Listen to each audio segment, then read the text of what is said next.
बिस्मिल्लाहिर्रहमानिर्रहीम। अस्सलामु अलैकुम वरहमतुल्लाहि वबरकातुहू। एक वाक़या। हज़रत इमाम हम्बल रहमहुल्लाह फरमाते हैं, एक दफ़ा मुझे इराक़ के किसी गांव में रात होगी। मैं एक मस्जिद में गया, लेकिन चौकीदार ने मुझे वहां से निकाल दिया। मैं मस्जिद से बाहर फ़र्श पर सो गया। चौकीदार ने मुझे पाँव से पकड़ा और घसीट कर मस्जिद से दूर कर दिया।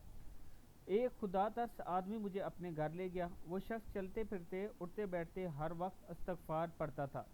सुबह हुई तो मैंने इस शख्स से पूछा कि क्या आपको इस्तग़फ़ार पढ़ने का कोई फ़ायदा भी हुआ। इसने जवाब दिया, जी हाँ, मेरी ये दुआ कबूल हुई सिवाय इसके कि मेरी मुलाकात इमाम अहमद बिन हम्बल से हो जाए। मैंने कहा, मैं ही अहमद बिन हम्बल हूँ और तुम देखो कि मुझे कैसे घसीट कर तुम्हारे पास लाया गया है।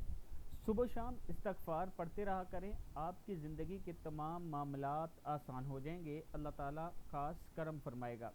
वीडियो को आप दोस्तों ने आगे ज़रूर शेयर करना है। अस्सलामु अलैकुम वरहमतुल्लाहि वबरकातुहू।